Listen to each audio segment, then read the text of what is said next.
da Comissão Especial da Interlocução entre os municípios atingidos com o Comperj e a Petrobras. O objetivo da nossa audiência pública hoje, no avanço dos nossos trabalhos, é ouvirmos aqui o secretário Carlos Miquelais, em primeiro lugar, agradecer ao carinho de estar aqui presente, está prestando contas não só da questão do Comperj, mas também do seu trabalho à frente dessa importante empreitada aqui no Rio de Janeiro. Nosso objetivo é pautar o desenvolvimento local.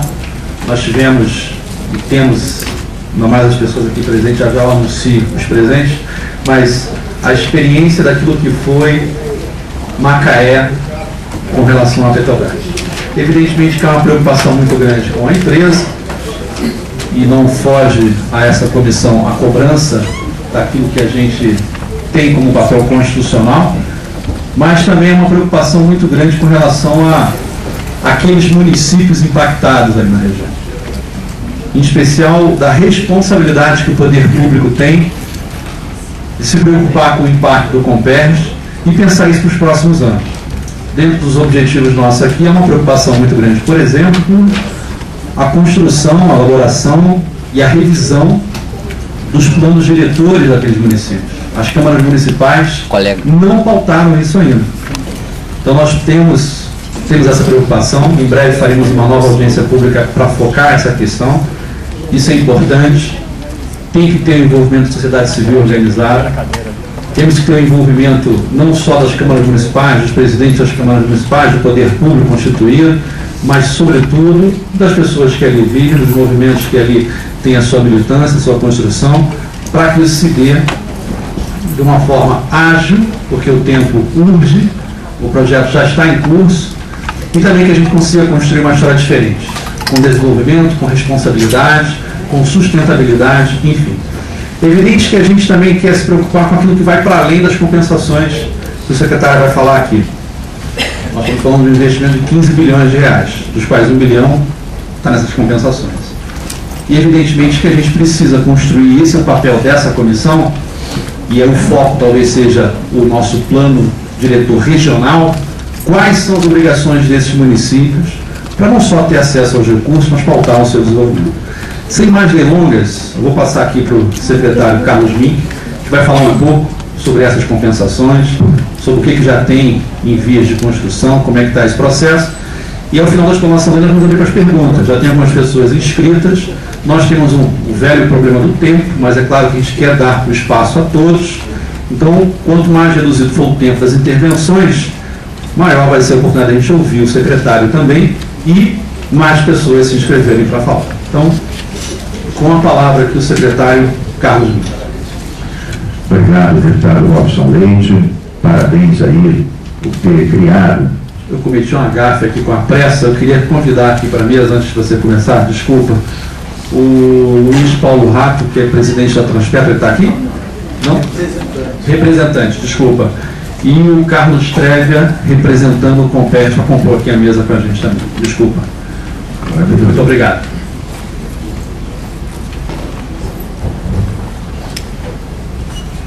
Mais compostas. Bem, então, reinicializando, também queria agradecer o convite e parabenizar pela criação desta comissão de acompanhamento na Assembleia. Aliás, a comissão já se fez representar na primeira reunião desse novo formato da coordenação que foi criada para acompanhar essas compensações socioambientais. Você se fez representar recentemente, não tem 2, 3 semanas aproximadamente. Bem, tentar fazer um resumo das questões principais, para então depois esclarecer, onde for possível, as dúvidas, os questionamentos que as pessoas têm sobre isso. Bem, então, questão da licença do Comperj, algum esclarecimento sobre esse ponto que é importante. Então, nós chegamos na Secretaria em janeiro de 2007 e primeira licença mais importante era exatamente a licença do Comperj. Então, claro, não é um empreendimento pequeno, é um empreendimento enorme, então nós tomamos uma série de decisões para garantir que esse licenciamento tivesse muita participação, que tivesse muitas garantias para o meio ambiente, para a saúde das pessoas, e que tivesse os estudos os mais fundamentados possíveis. Por outro lado, isso não demorasse 10 anos para sair uma licença. Né? Bem, então quais foram as medidas? A primeira medida foi a seguinte: nós, ainda em 2007, resolvemos fazer uma reunião pública para estabelecer a instrução técnica do EIA-RIMA.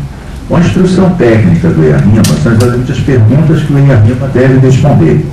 Normalmente isso não é feito, deputado Robson, por uma audiência. Normalmente são os técnicos, na época da FEEMA, existia INEA ainda, que estabelecem. Então nós resolvemos chamar a universidade, o IBAMA, a FEEMA, o Ministério Público, várias áreas, para que todas as principais perguntas. Na época a Petrobras ficou muito preocupada. Falou: olha, com a licença do jeito que é, já demora séculos. Lá está o MIC aqui inventando história nova, fazer uma audiência para discutir a instrução técnica. Não vai demorar nada. Não, peraí. Quando você define antes todas as perguntas, ou pelo menos as principais perguntas, no fundo você vai ganhar tempo. Senão lá adiante alguém vai dizer: bom, como é que é o manguezal? Como é que é a água? Como é que é... Muito bem, então ela teve essa audiência e foi muito bem elaborado o termo. Depois, em vista da complexidade e da dimensão desse empreendimento, nós resolvemos tomar uma segunda medida diferente, que foi determinar a realização de um AAE, uma AAE, Avaliação Ambiental Estratégica. Para quem não está familiarizado com esse termo, a AAE é um instrumento que não se trata de ver o impacto só de uma unidade, né, no ar, no mar, mas do conjunto das unidades e também empresas de segunda e terceira geração, inclusive na questão do saneamento, do transporte, né, de questões urbanas, de vários tipos de questão. Então, foi contratada pela Petrobras a COP para elaborar uma avaliação ambiental estratégica. Então, também já foi a primeira vez aqui no estado do Rio e a segunda vez no país que esse instrumento foi utilizado. Permite ter uma visão mais ampla do impacto do empreendimento, que não apenas o efluente ou a emissão atmosférica de cada unidade. Muito bem. Depois disso, nós também constituímos um grupo de trabalho com a Secretaria, na época a FEEMA, o IBAMA, a Petrobras, a empresa também que estava fazendo a EIA-RIMA, para o acompanhamento da evolução dessas discussões. Quer dizer, então era um grupo quase que quinzenalmente se reunia. Por que isso? Porque no modelo tradicional, uma empresa fica um ano fazendo um estudo, aí manda para a FEEMA no primeiro capítulo está errado, então volta para trás. Aí daqui a mais 3 meses volta, aí no segundo capítulo está errado, volta para trás, e fica o famoso vai e volta, isso são às vezes anos. E nem sempre o número de tempo que demora significa maior exigência ambiental. Você pode demorar às vezes 5 anos para dar uma licença, ela ser frouxa. Você pode às vezes dar uma licença mais rápida e ser muito mais rigorosa. Então nós apostamos, deputado Robson, em dar uma licença mais rápida para os padrões, mas muito mais rigorosa. Então, ao longo da discussão, e tendo não só o EIA-RIMA, que era a cada 15 dias discutido, como a avaliação ambiental estratégica feita pela COP, nós detectamos algumas questões importantes. Uma delas, uma das mais importantes, era a questão da água para o complexo. 2 tipos de água, né? A água industrial para as instalações, para tanto todas as unidades fabris, e, naturalmente, a água para a população, porque é uma região que já carece de água. Na estiagem, São Gonçalo, Itaporaí até Niterói, muitas vezes estão sem água. Agora imagina com o Comperj. Então nós determinamos praticamente duplicar a oferta de água para a população. É importante que a população tenha ganhos, independente da questão dos empregos, independente de outros investimentos. É importante que um empreendimento desse tamanho se traduza em ganhos para a população, ganhos objetivos, por exemplo, água, fundamental. Né? Uma outra questão importante em relação à água, naturalmente depois as pessoas vão questionar, foi em relação à água industrial. Um empreendimento desse tamanho também necessita de uma quantidade brutal de água para o funcionamento das unidades. Então nós determinamos que essa água industrial, ela não viesse dos rios e das lagoas. Isso foi interessante porque acabou até para não pressionar uma disponibilidade hídrica já deficitária, entre aspas, digamos assim. Isso acabou originando uma solução que recentemente foi divulgada, que a água industrial do Comperj virá o reuso do esgoto da Estação Alegria. Não sei se vocês percebem o ganho ambiental que isso tem. O esgoto Alegria, a estação de tratamento de esgoto Alegria, nós colocamos dezenas de milhões do FECAM, ela trabalha com tratamento secundário completo. Então, ótimo tratamento secundário completo, que remove algo em torno de 80% da carga orgânica. Então, para que ela, entre várias soluções que foram estudadas, viesse a ser a fonte de abastecimento de água industrial para o Comperj, ela vai ter que ter tratamento terciário, que remove 98%, não só da carga orgânica, como de vários outros parâmetros, e através de uma tubulação. Então você vai converter esgoto em água industrial. Então o ganho não é só que a região não vai perder em água potencialmente potável de abastecimento para a água industrial, mas aquela água que ia para a Baía de Guanabara, porque você tirando 80%, que já é um tratamento considerado bem avançado, até porque a Constituição exige tratamento primário completo antes do lançamento, né? Eu conheço bem isso, com um artigo que eu próprio coloquei na Constituição, e tratamento secundário completo é além dessa exigência. Mas ainda assim, quando você trata 80%, o que significa? Que os outros 20% você está lançando na Bahia. Então isso vai passar para terciário. E aí essa água vai direto por um tubo para o Comperj. Então, a Baía de Guanabara agradece, que vai receber menos dos 20% de poluição de 7 mil litros por segundo, quando aquilo estiver funcionando a carga máxima, e o Comperj vai ter uma água industrial que não vai pressionar os rios e lagoas da região. Bem, uma outra questão importante foi em relação à parte da vegetação. Então essa região, ela tem o manguezal de Guapimirim, são os últimos grandes manguezais da Baía de Guanabara, responsáveis pela cadeia alimentar, pelas formas de vida da Bahia, e esse empreendimento, embora bastante adequado, sem dúvida nenhuma era uma pressão. Então aí nós tivemos na época uma discussão com o Instituto Chico Mendes, com o IBAMA e com a gestão da unidade de conservação, está aqui o Breno aqui presente, na época ele já era o gestor da unidade, continua sendo, e a área ambiental federal, que é uma unidade federal, né? A Guapimirim. A unidade colocou uma exigência que nos pareceu correta e foi introduzida na licença, que era essa área aqui. Vou deixar aqui uma cota contigo, depois a gente. Essa área aqui está o Comperj, aqui está o manguezal. Então, essa grande área aqui foi considerada uma área de colchão, de amortecimento, poderia ser comprada pela Petrobras até para evitar que ela fosse favorizada e isso significasse uma pressão adicional em cima dos manguezais.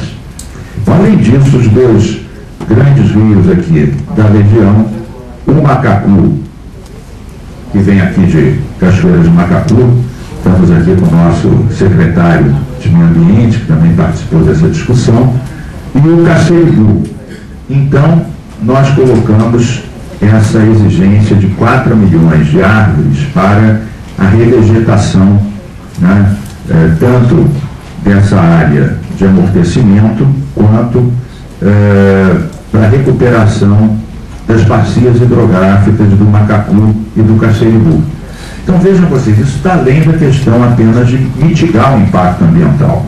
Isso seria além, porque grande parte, quem conhece a realidade das margens do Macacu e do Cacerimbu, sabem que há grandes desmatamentos ao longo, historicamente, ocupação, areais, isso é uma ocupação tradicional.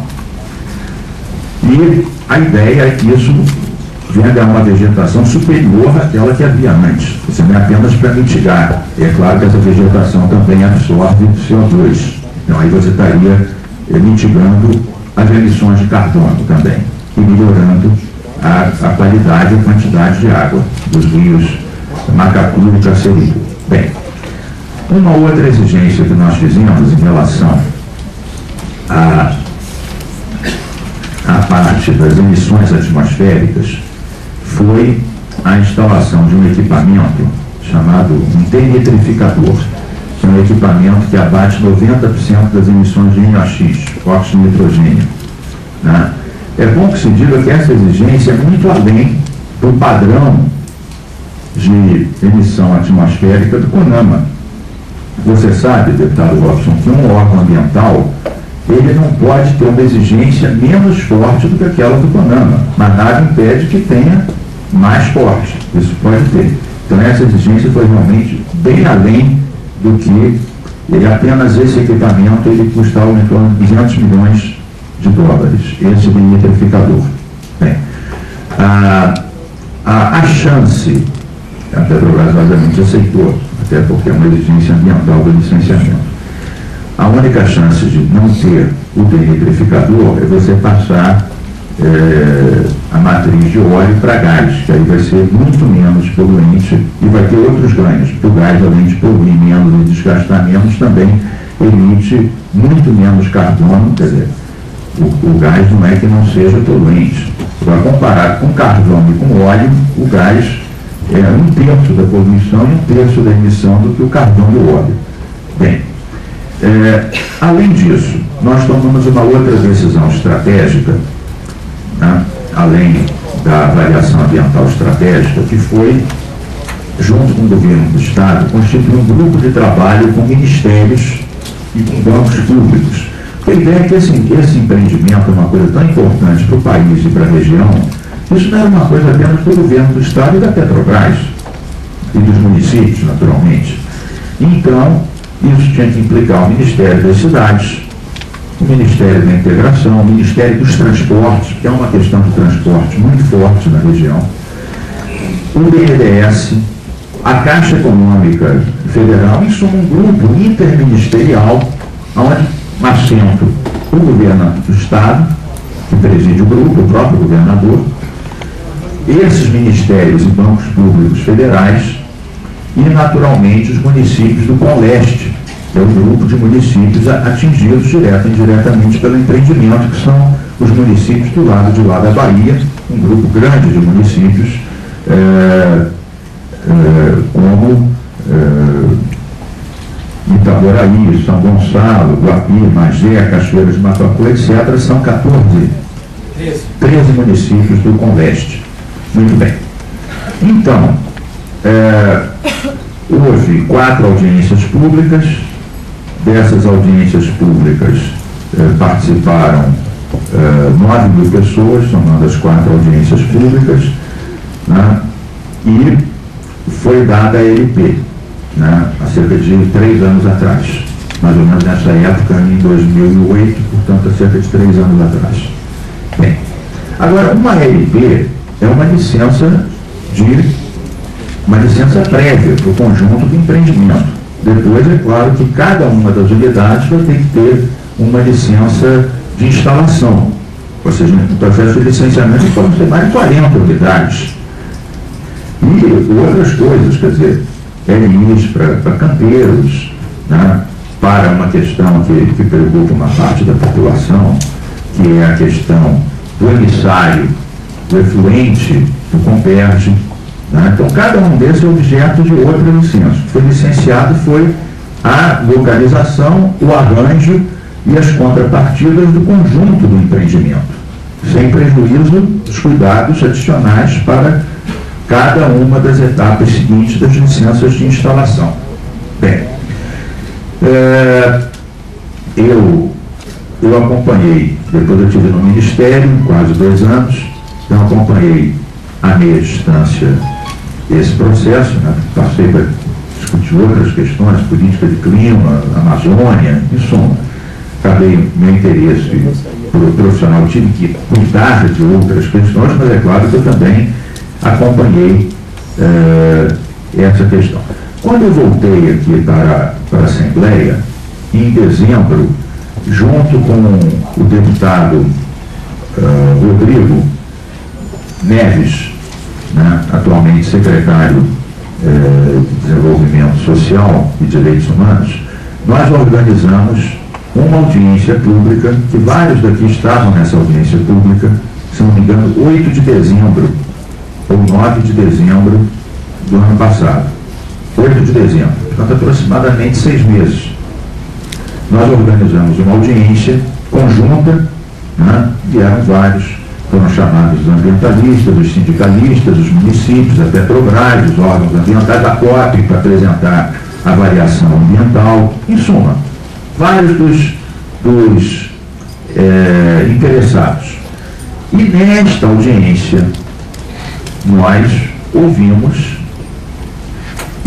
bom, o objetivo da audiência era ver como é que estava a implantação e, sobretudo, as medidas socioambientais de compensação ou condicionantes ambientais que foram gravados na licença. Então, o objetivo era ver isso. E nós vimos que várias coisas aconteceram e várias não estavam acontecendo naquele ritmo. O próprio diretor Paulo Roberto, presente, fez também uma intervenção longa e tal. Então, nós vimos que vários, por exemplo, a parte das mudas. Na época, a Petrobras tinha, se não me engano, plantado algo em torno de 150 mil mudas das 4 milhões, e estava com dificuldades. Conseguiu os terrenos, porque realmente não é o métier da Petrobras plantar árvore, então estava com uma dificuldade. Também a questão da água não estava resolvida ainda, não tinha sido batido o martelo nem na questão da água industrial, que acabou sendo da Limpinha, uma solução excelente. Aliás, não sei se vocês sabem que essa solução de reuso de água de esgoto tratado para água industrial já existe em outros países. Mas o volume desse vai ser o maior, quer dizer, não há outra experiência no mundo até agora, pelo menos, de usar tal volume de esgoto tratado para ser convertido em água industrial como esse. Então, realmente é um marco, por sem dúvida nenhuma, uma solução altamente ambiental. Transformar esgoto em água industrial, quer dizer, isso aí, se a gente pudesse fazer sempre isso, é a maravilha da natureza.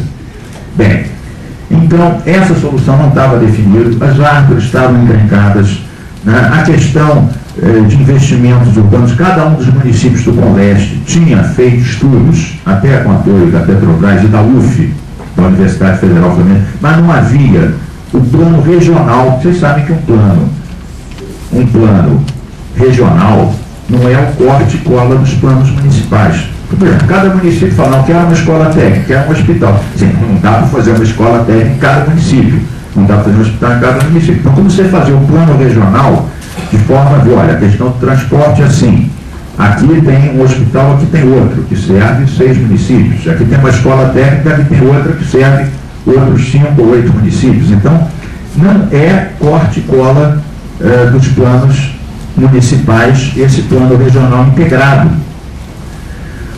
Então, nós vimos nessa audiência do dia 8 que faltavam realmente várias coisas. Algumas, inclusive, não eram, Robson, responsabilidade da Petrobras. Por exemplo, questão da água. A água para abastecimento, aquela tal história de dobrar o abastecimento, dessa vez não água industrial, água realmente para abastecimento humano.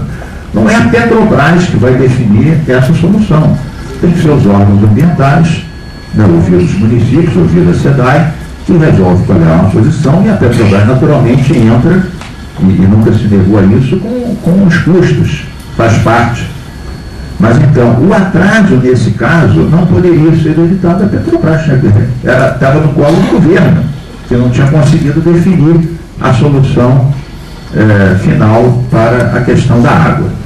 Então, depois dessa audiência do dia 8, nós entramos em contato com o governador e com o Pezão.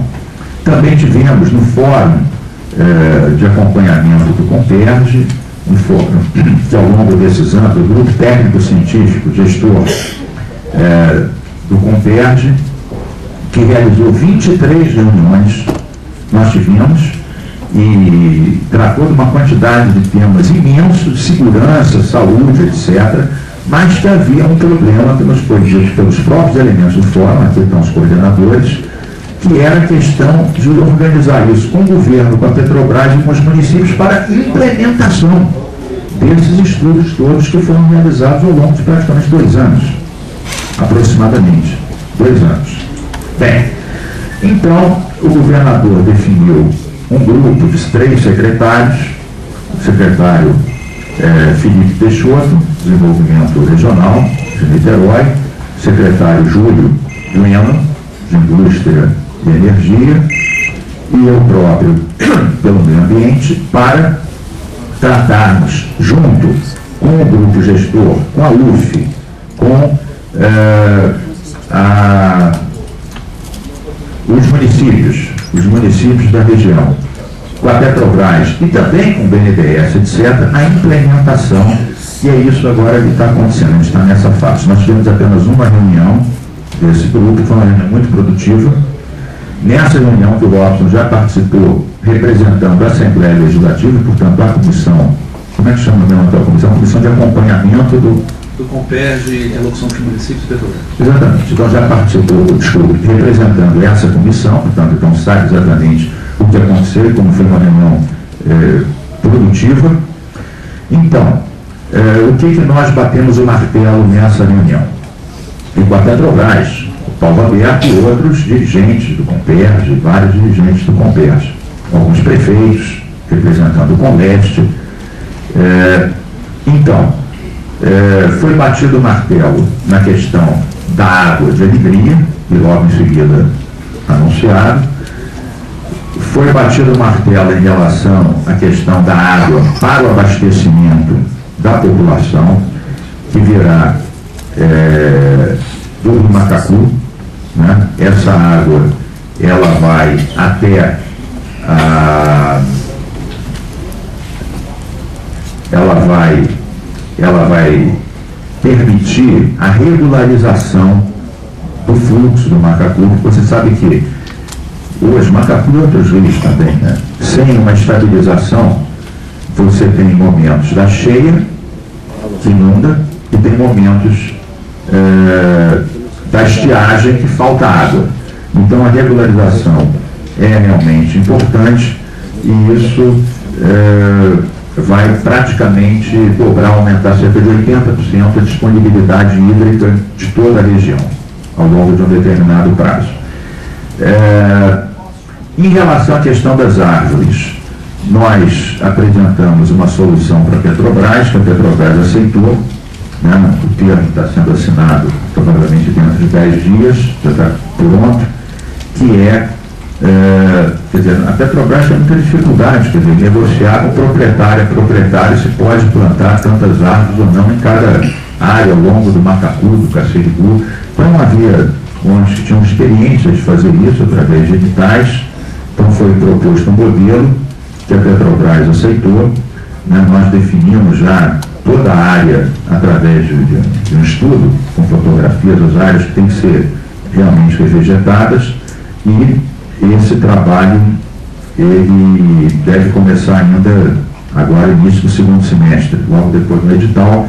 Provavelmente vão ser divididos em 4 áreas e as organizações que ganharem, ONGs, universidades, empresas, em suma, o CIPS, quem ganhar vai ser responsável por identificar as áreas, etc., promover o plantio com as áreas que são definidas em